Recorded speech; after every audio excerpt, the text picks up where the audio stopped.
ಎಲ್ರಿಗೂ ನಮಸ್ಕಾರ, ಆತ್ಮೀಯವಾದ ಸ್ವಾಗತ. ಇವತ್ತಿನ ಅವಧಿಯಲ್ಲಿ ಡಿಪಾರ್ಟ್ಮೆಂಟ್ ಅವರು ಬಿಟ್ಟಿರುವಂತಹ HSTRಗೆ ಸಂಬಂಧಪಟ್ಟ ಒಂದು ಮಾದರಿ ಪೇಪರ್ ಇದಾಗಿದೆ. ಇದು HSTRಗೆ ಸಂಬಂಧಪಟ್ಟಂತಹ ಪೇಪರ್. ಮಾದರಿ ಪತ್ರಿಕೆಯಲ್ಲಿ ಯಾವ ರೀತಿ ಪ್ರಶ್ನೆಗಳು ಬಂದಿವೆ ಅನ್ನೋದನ್ನು ನೋಡ್ಕೊಳ್ತಾ ಹೋಗುವ.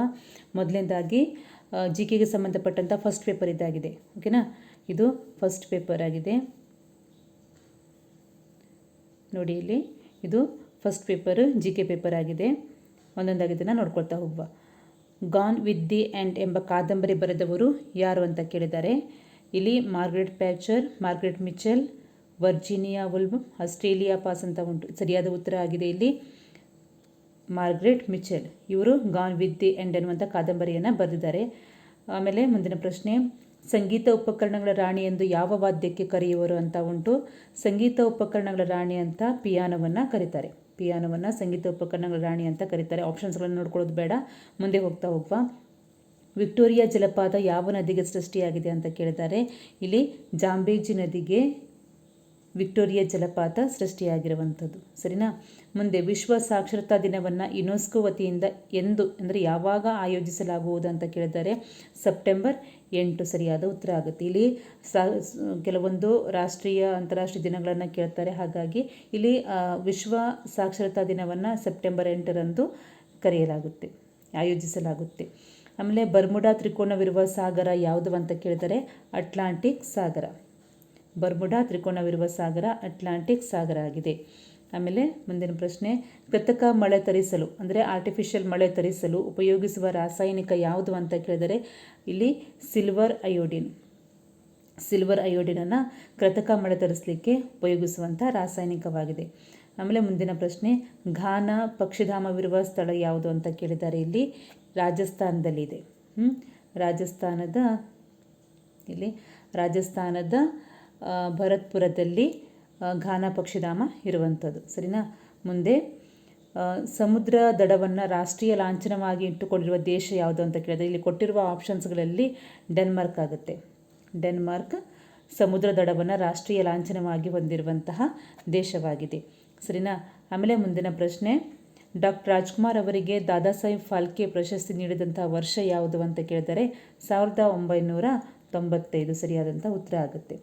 ಡಾಕ್ಟರ್ ರಾಜ್ಕುಮಾರ್ ಅವರಿಗೆ ದಾದಾ ಸಾಹೇಬ್ ಫಾಲ್ಕೆ ಪ್ರಶಸ್ತಿ ನೀಡಿರುವಂಥದ್ದು 1995ರಲ್ಲಿ. ಹಾಗೆ ಮುಂದಿನ ಪ್ರಶ್ನೆ, ಬುರ್ರಾ ಕಥಾ ಯಾವ ರಾಜ್ಯದ ಸಾಂಪ್ರದಾಯಿಕ ನೃತ್ಯ ಅಂತ ಕೊಟ್ಟಿದ್ದಾರೆ. ಇಲ್ಲಿ ಸರಿಯಾದ ಉತ್ತರ ಆಂಧ್ರ ಪ್ರದೇಶ. ಇಲ್ಲಿ ಬುರ್ರಾ ಕಥಾ ಇದು ಆಂಧ್ರ ಪ್ರದೇಶ ರಾಜ್ಯದ ಸಾಂಪ್ರದಾಯಿಕ ನೃತ್ಯವಾಗಿದೆ. ಇದು GKಗೆ ಸಂಬಂಧಪಟ್ಟಂತೆ. ಈಗ ಪ್ರಚಲಿತ ವಿದ್ಯಮಾನ ಅಂದರೆ ಕರೆಂಟ್ ಅಫೇರ್ಸ್ಗೆ ಕೇಳಿರುವಂಥ ಪ್ರಶ್ನೆಗಳು. ಭಾರತವು ತನ್ನ ಮೊದಲ AI ಆಧಾರಿತ ಪೈಲಟ್ ವಿಶ್ವವಿದ್ಯಾಲಯವನ್ನು ಎಲ್ಲಿ ಪ್ರಾರಂಭಿಸಿದೆ ಅಂತ ಕೇಳಿದ್ದಾರೆ. ಸರಿಯಾದ ಉತ್ತರ ಬಂದ್ಬಿಟ್ಟು ಇಲ್ಲಿ ಚೌಧರಿ ಚರಣ್ ಸಿಂಗ್ ವಿಶ್ವವಿದ್ಯಾಲಯ ಮೀರತ್ತಲ್ಲಿ. ಭಾರತ ತನ್ನ ಮೊದಲ AI ಆಧಾರಿತ ಪೈಲಟ್ ವಿಶ್ವವಿದ್ಯಾಲಯವನ್ನು ಮೀರತ್ನಲ್ಲಿ ಸ್ಥಾಪನೆ ಮಾಡಿದೆ.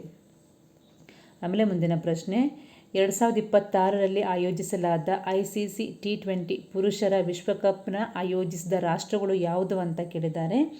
ಇಲ್ಲಿ ಸರಿಯಾದಂಥ ಉತ್ತರ ಭಾರತ ಮತ್ತು ಶ್ರೀಲಂಕಾ.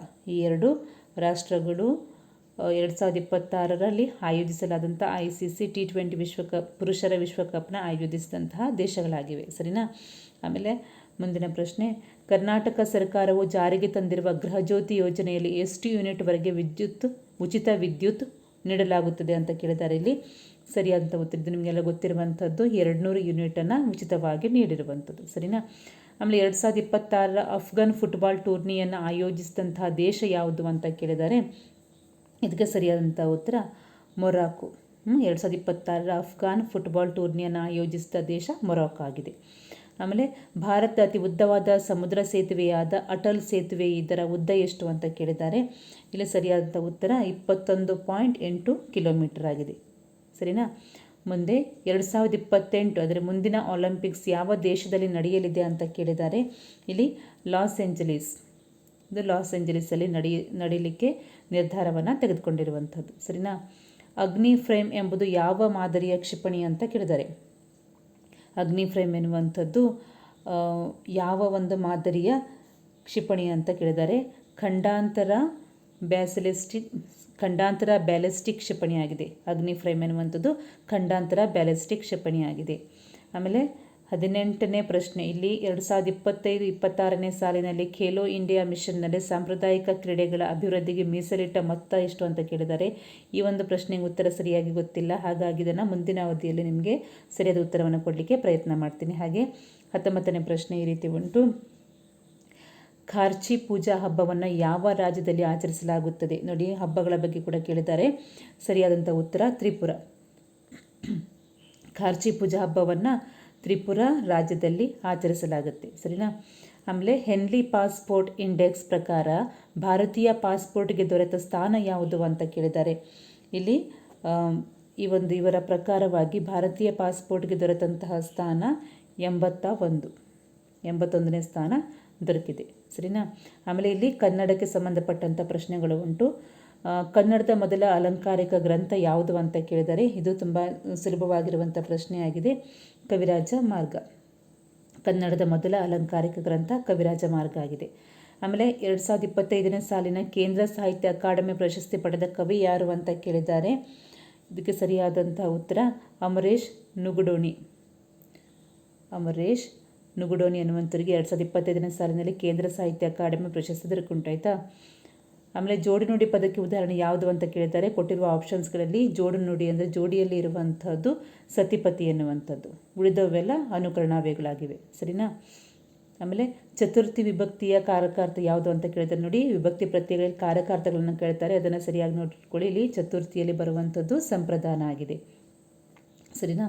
ಮೇಲ್ವಾತು ಪದದಲ್ಲಾಗಿರುವ ಸಂಧಿ ಯಾವುದು ಅಂತ ಕೇಳಿದ್ದಾರೆ. ಇಲ್ಲಿ ಇದನ್ನು ಬಿಡಿಸಿ ಬರೆದವಾಗ ಮೇಲ್ ಪ್ಲಸ್ ವಾತು ಮೇಲ್ಮಾತು ಆಗುತ್ತೆ, ಸರಿನಾ. ಮೇಲ್ ಪ್ಲಸ್ ವಾತು ಮೇಲ್ವಾತು.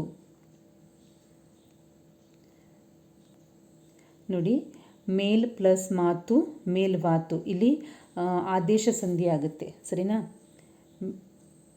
ಆದೇಶ ಸಂಧಿ ಮೇಲ್ ಪ್ಲಸ್ ಮಾತು ಮೇಲ್ವಾತು. ಇಲ್ಲಿ ವಾಗೆ ಮ ಆದೇಶವಾಗಿ ಬಂದಿರೋದ್ರಿಂದ ಅಲ್ಲಿ ಆದೇಶ ಸಂಧಿಗೆ ಇದು ಉದಾಹರಣೆ ಐತೆ. ಮೇಲ್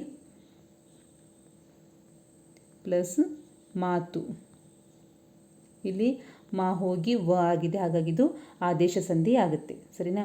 ಆಮೇಲೆ ತುದಿಮೂಗು ಪದದಲ್ಲಾಗಿರುವ ಸಮಾಸ ಯಾವುದು ಅಂತ ಕೇಳಿದ್ದಾರೆ. ಇದನ್ನು ಬಿಡಿಸಿ ಬರೆದಾಗ ತುದಿಮೂಗದ ಮೂಗಿನ ತುದಿ, ಇದು ಅಂಶ ಸಮಾಸಕ್ಕೆ ಉದಾಹರಣೆ ಆಗುತ್ತೆ. ಅಂಶಾತಿಗಳಲ್ಲಿ ಸಂಬಂಧ ಹೊಂದಿರುವಂತಹ ಒಂದು ಏನಾಗಿದೆ ಸಮಾಸ ಆಗಿದೆ. ಇಲ್ಲಿ ಮೂಗಿನ ತುದಿ ತುದಿಮೂಗು ಅಂಶ ಸಮಾಸಕ್ಕೆ ಉದಾಹರಣೆಯಾಗಿದೆ. ಆಮೇಲೆ ಹೊಂಚು ಹಾಕು ನುಡಿಗಟ್ಟಿನ ಅರ್ಥ ಯಾವುದು ಅಂತ ಕೇಳಿದರೆ, ಇಲ್ಲಿ ಸಮಯವನ್ನು ಸಾಧಿಸು ಅಂದರೆ ಸಮಯಕ್ಕೆ ಸರಿಯಾಗಿ ಕಾಯುವಂಥದ್ದು, ಸರಿಯಾದ ಸಮಯಕ್ಕೆ ಕಾಯುವಂಥದ್ದು. ರಾಷ್ಟ್ರಕವಿ ಎಂಬ ಹೆಗ್ಗಳಿಕೆಗೆ ಪಾತ್ರರಾದವರು ಇಲ್ಲಿ Kuvempu, M Govinda Pai, Da Ra Bendre, G S Shivarudrappa ಅಂತ ಕೇಳಿದರೆ ಇಲ್ಲಿ ರಾಷ್ಟ್ರಕವಿ ಕುವೆಂಪು ಆಗಿದ್ದಾರೆ, ಸರಿನಾ. ಆಮೇಲೆ ಮರನೇರಿದ ಮರ್ಕಟನಂತೆ ಈ ವಾಕ್ಯದಲ್ಲಿರುವ ಅಲಂಕಾರ ಯಾವುದು ಕೇಳಿದ್ದಾರೆ. ಇಲ್ಲಿ ಸ್ಪಷ್ಟವಾಗಿ ಉಂಟು, ಅಂತೆ ಅನ್ನುವಂತಹ ಶಬ್ದ ಬಂದಿರೋದ್ರಿಂದ ಇದು ಉಪಮಾಲಂಕಾರಕ್ಕೆ ಉದಾಹರಣೆಯಾಗಿದೆ. ಆಮೇಲೆ ಇಲ್ಲಿ ಭಾಷಾ ಕೌಶಲ್ಯಗಳ ಅಂದರೆ ಭಾಷೆಯ ಕೌಶಲ್ಯಕ್ಕೆ ಸಂಬಂಧಪಟ್ಟ ಒಂದು ಪ್ರಶ್ನೆನ ಕನ್ನಡ ಪೆಡಗಾಜಿಗೆ ಸಂಬಂಧಪಟ್ಟಂಥ ಒಂದು ಪ್ರಶ್ನೆಯನ್ನು ಇಲ್ಲಿ ಕೇಳಿದ್ದಾರೆ. ಭಾಷಾ ಕೌಶಲ್ಯಗಳ ಕಲಿಕೆಯಲ್ಲಿ ಬಳಸಬಹುದಾದ ಸ್ವಯಂ ಬೋಧನಾ ಸಾಧನ ಅಂದರೆ ಸ್ವಯಂ ಆಗಿ ಇಲ್ಲಿ ಬೋಧನೆಗೆ ಉಪಯೋಗವಾಗುವಂಥದ್ದು ಪಠ್ಯಪುಸ್ತಕ, ಸಂಪನ್ಮೂಲ ಪುಸ್ತಕ, ಕಾಪಿ ಪುಸ್ತಕ ಮತ್ತು ಅಭ್ಯಾಸ ಪುಸ್ತಕ ಅಂತ ಕೊಟ್ಟಿದ್ದಾರೆ. ಇಲ್ಲಿ ಇದಕ್ಕೆ ಸರಿಯಾದಂಥ ಆಪ್ಷನ್ ಆಗಿದೆ ಅಭ್ಯಾಸ ಪುಸ್ತಕ. ಅಂದರೆ ಈ ಅಭ್ಯಾಸ ಪುಸ್ತಕದಲ್ಲಿ ನಾವು ಸ್ವಯಂ ಆದಂಥ ಒಂದು ಬೋಧನೆಯನ್ನು ಮಾಡಲಿಕ್ಕೆ ಉಪಯೋಗಿಸುವಂಥ ಒಂದು ಪುಸ್ತಕ ಆಗಿದೆ ಇದು, ಸರಿನಾ. ಆಮೇಲೆ ಇಂಗ್ಲೀಷಿಗೆ ಸಂಬಂಧಪಟ್ಟಂಥ ಪ್ರಶ್ನೆಗಳು ಇಲ್ಲಿ ಒಂದು ಪೋಯಮನ್ನು ಕೊಟ್ಟಿದ್ದಾರೆ. ಅದಕ್ಕೆ ಸಂಬಂಧಪಟ್ಟಂತೆ ಕ್ವಶನ್ 3 1 ಮತ್ತು 1, 2 ಮತ್ತು 3 ಇಲ್ಲಿ ಕೊಟ್ಟಿದ್ದಾರೆ ನೋಡಿ. ಆ 3 ಪ್ರಶ್ನೆಗೆ ಈ ಪೋಯಮ್ಗೆ ಸಂಬಂಧಪಟ್ಟಂತೆ ಪ್ರಶ್ನೆಗಳನ್ನು ಕೇಳಿದ್ದಾರೆ. ಪೋಯಮ್ ಕೂಡ ಕೇಳ್ಬೋದು, ಇಲ್ಲ ಅಂದರೆ ಒಂದು ಪ್ಯಾರವನ್ನು ಕೂಡ ಗದ್ಯ ಭಾಗವನ್ನು ಕೂಡ ಕೊಡ್ಬೋದು. ಇಲ್ಲಿ ಆ ಪದ್ಯಕ್ಕೆ ಸಂಬಂಧಪಟ್ಟಂತೆ 3 ಪ್ರಶ್ನೆಗಳುಂಟು. The central contrast in the poem is, ಈ ಪದ್ಯದಲ್ಲಿ ಒಂದು ಮೇನ್ ಆಗಿರುವಂಥ ಅಂಶ ಯಾವುದು ಅಂತ ಕೇಳಿದ್ದಾರೆ. ಇದಕ್ಕೆ ಸರಿಯಾದಂಥ ಉತ್ತರ ಇಲ್ಲಿ ಸೀರಿಯಸ್ ನಾಲೆಜ್, 2ನೇ ಆಪ್ಷನ್ ಆಗಿದೆ ನೋಡಿ. ಇದು serious knowledge versus light hearted laughter. Serious knowledge versus light hearted laughter ಅನ್ನುವಂಥ ಉತ್ತರ ಸರಿಯಾಗುತ್ತೆ. ಬೇಕಿದ್ರೆ ಪದ್ಯವನ್ನು ನೋಡ್ಕೊಳ್ಳಿ ಒಂದ್ಸಲ. ಆಮೇಲೆ the line let rain wash pride from this learned face suggests ಅಂದರೆ ಈ ಒಂದು ಲೈನಿಗೆ ಸಜೆಸ್ಟ್ ಆಗುವಂಥದ್ದು ಆಪ್ಷನ್ ಯಾವುದು ಅಂತ ಕೇಳಿದ್ದಾರೆ. ಇದಕ್ಕೆ ಸರಿಯಾದಂಥ ಉತ್ತರ ಎರಡನೇ ಆಪ್ಷನ್ ಆಗುತ್ತೆ. Humility and the ability to laugh to oneself is important. Humility and the ability to laugh at oneself is important ಅನ್ನುವಂಥ ಉತ್ತರ ಸರಿಯಾಗುತ್ತೆ. ಆಮೇಲೆ ಮೂರನೇ ಪ್ರಶ್ನೆ ಪದ್ಯಕ್ಕೆ ಸಂಬಂಧಪಟ್ಟಂತೆ the literary quality that is most evident in this poem is. ಇದಕ್ಕೆ ಸರಿಯಾದಂಥ ಉತ್ತರ ಅದು ಕೂಡ ಆಪ್ಷನ್ 2 ಆಗುತ್ತೆ. Musicality, imaginary and celebration of everyday life with with.